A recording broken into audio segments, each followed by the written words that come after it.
وقع اختيار المخرج وليد عبد العال على الفنانة جيهان قمري علشان تجسد دور ممثلة مشهورة بتقع في غرام أمجد، أحد الشخصيات اللي موجودة في مسلسل لحظة ميلاد واللي بيصغرها ب10 سنوات، وبتعيش عدد من المفارقات والأحداث معاه.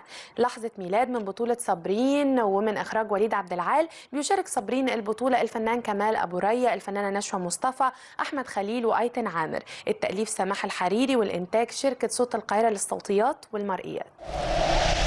بيسافر المخرج أحمد شفيق للبنان علشان يعمل عمليات المكساج الخاصة ببعض المشاهد لمسلسل الشحرورة، واللي بتجسد فيه دور البطولة الفنانة كارول سماحة، وبتقدم قصة حياة الشحرورة الفنانة العظيمة والقديرة صباح، وبتحكي عن حياتها ومفارقاتها المختلفة وأحداثها وتاريخ كفاحها. هيقعد 4 أيام في لبنان وبعدين يرجع علشان يستأنف التصوير للمشاهد الداخلية للمسلسل.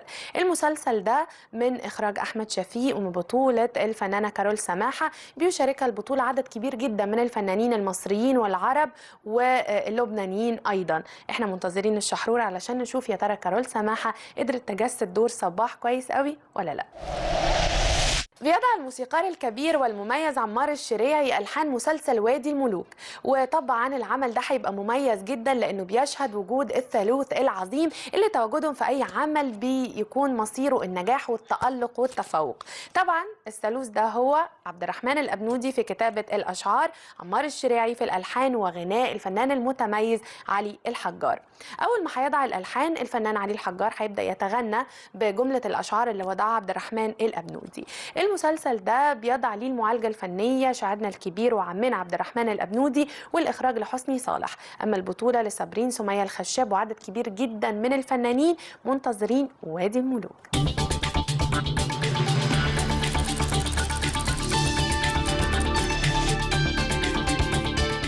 اوقاتنا الحلوه دايما بتعدي مع حضراتكم بسرعه جدا، سعدنا جدا بلقائنا بيكم، بنتمنى ان احنا كمان نكون اسعدناكم. انتظرونا في حلقه جديده من فلاش، اخبار كتيره جدا عن فنانينا وفناناتنا، وكمان مجموعه متنوعه من التقارير. باي باي.